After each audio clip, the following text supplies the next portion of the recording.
देखो बच्चों, अब हम पढ़ेंगे ओजोन की दूसरी विधि जिसे हम कहते हैं सीमेंस ओजोनाइजर विधि।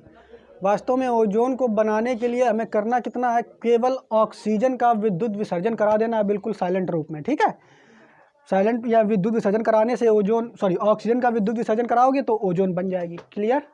ठीक। लेकिन इसको कराने के लिए जो उपकरण उपयोग में लाए गए, तो पहला हमने पढ़ा था ब्रॉडी ओजोनाइजर। ब्रॉडी ओजोनाइजर में ब्रॉडी नामक वैज्ञानिक ने एक उपकरण बनाया था, उसमें हम बना रहे थे ओजोन को। और इस सीमेंस ओजोनाइजर में सीमेंस नामक वैज्ञानिक ने ये एक उपकरण बनाया हुआ है, और इस उपकरण की सहायता से हम ओजोन का निर्माण करेंगे। तो पहले हम इस उपकरण में देख लेते हैं किस तरीके का बना हुआ है।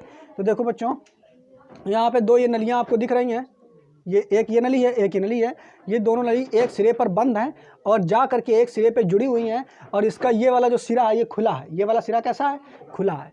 और इसकी क्या विशेषता है कि ये जो दोनों नलियाँ हैं इनके ऊपर ऐसे पतली पतली पतली पतली पन्नी चढ़ी रहती है। और ये जो पन्नी होती है ये काय की होती है?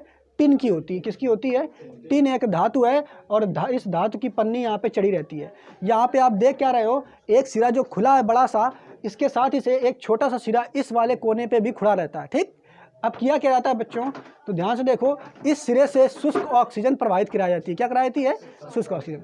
और एक बात और कि जो ये जो पतली पन्नी आपको दिख रही है ना, ये जो पतली पन्नी आपको दिख रही है, ये पतली पन्नी इलेक्ट्रोड का कार्य करती है। ब्रॉडी ओजोनाइजर में इलेक्ट्रोड दो अलग से लगाई गई थी, इसमें क्या है, ये पन्नी ही इलेक्ट्रोडों का कार्य कर लेती है। जो पन्नी आपको दिखाई दे रही है, ये पन्नी ही इलेक्ट्रोड का कार्य करती है। ये जो अंदर वाली पन्नी है ये धनात्मक पॉजिटिव इलेक्ट्रोड का कार्य करती है, और जो ये बाहर वाली पन्नी आपको दिख रही है ये ऋणात्मक इलेक्ट्रोड का कार्य करती है। क्लियर? इन्हीं इलेक्ट्रोडों को जा करके हम किसी एक विद्युत उपकरण से जोड़ देंगे, विद्युत स्रोत से जोड़ देंगे, और विद्युत धारा का प्रवाहित कराएंगे तो इसमें विद्युत विसर्जन होने लगेगा। किसमें? इस नली में विद्युत विसर्जन होने लगेगा। अब क्या करेंगे, अब इसके इस सिरे से हम शुष्क ऑक्सीजन प्रवाहित कराएंगे। इसके इस सिरे से शुष्क ऑक्सीजन जैसे ही प्रवाहित कराएंगे तो होगा क्या, ये ऑक्सीजन जैसे ही यहाँ से ऐसे जाएगी, ऑक्सीजन धीरे धीरे धीरे धीरे ये काय में बदल जाएगी? ओजोन में। लेकिन हमने आपको बताया 100% ओजोन नहीं बनती है, उसमें ओजोन तो बनेगा लेकिन कुछ मात्रा में ऑक्सीजन भी निकलेगी। क्लियर? तो यहाँ से हमको ऑक्सीजन युक्त ओजोन प्राप्त होती है। तो ये पूरा जो उपकरण आपको दिखाई पड़ा, इसी को हम कहते हैं सीमेंस ओजोनाइजर विधि। ठीक, समझ पाए कि नहीं?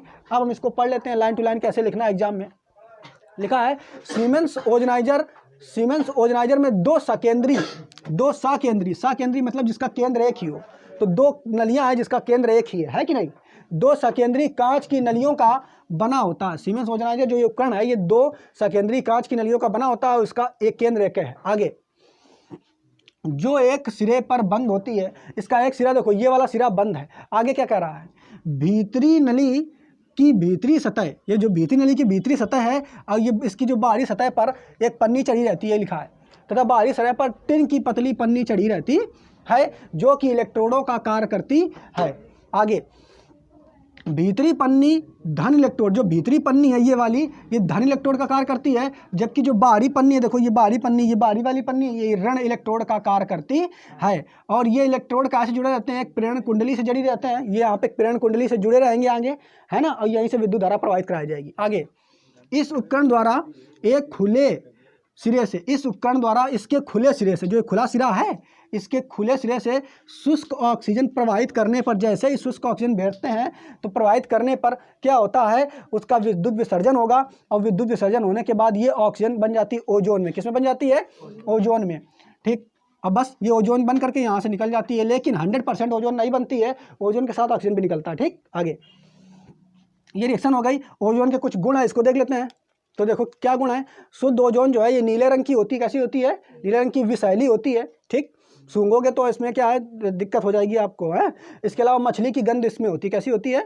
मछली की गंध जैसी होती है। आगे ओजोन ठंडा करने पर ये नीले रंग की हो जाती है, पानी जैसे नीले रंग का होता है। समुद्र से का जो पानी देखोगे छत ऊपर से, जिसका सैटेलाइट को देखा था तो नीले रंग का दिखता है ना, तो ये भी बिल्कुल नीले रंग की होती है। लेकिन अगर इसको ठोस कर दोगे, इसका क्रिस्टल बनाओगे, तो वो विस्फोटक का कार्य करेगा। किसका कार्य करेगा?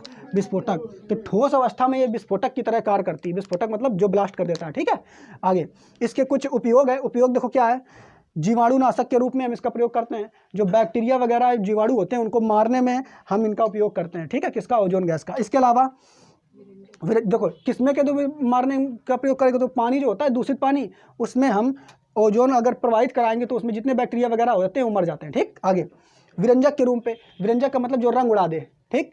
तो हाथी का दांत वगैरह हो गया, हाथी के दांत में जो मैल वगैरह लगा और रंग लगा होता है, कपड़े का रंग, अन्य चीज़ों का रंग उड़ाने में भी इसका प्रयोग किया जाता है। वायु को शुद्ध करने में, तो जैसे जहाँ की वायु बहुत अशुद्ध होती है उसको शुद्ध करने के लिए, जैसे जहाँ थिएटर वगैरह है उसके बीच अंदर की वायु शुद्ध करना है, तो शुद्ध करने में भी, वायु को शुद्ध करने में भी ओजोन का प्रयोग किया जाता है।